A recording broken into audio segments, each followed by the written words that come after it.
ঘরোয়া লিগ হোক বা এ দল, যেখানেই সুযোগ পেয়েছেন পারফর্ম করেছেন নুরুল হাসান সোহান। কিন্তু জাতীয় দলে দরজা বন্ধই ছিল।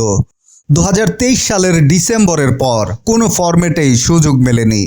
অবশেষে সেই দীর্ঘ অপেক্ষার অবসান ঘটল। প্রায় 3 বছর পর ফিরেছেন টি-20 দলে।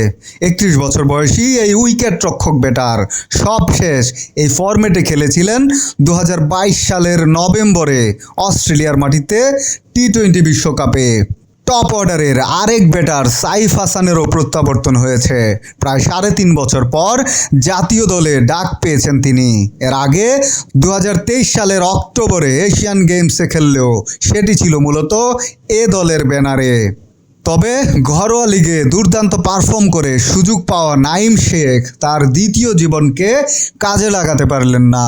পাল্লে খেললেতে শ্রীলঙ্কার বিপক্ষে প্রথম টি-20তে 29 বলে করেছেন মাত্র 32 রান। হাত খুলে খেলতে ব্যর্থ হন। পরের 2 ম্যাচে সুযোগ মেলেনি।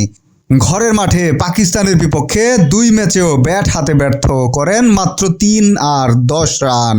এ দলের হয়ে অস্ট্রেলিয়ার টপ এন্ড টি-20 সিরিজেও আলো ছড়াতে পারেননি।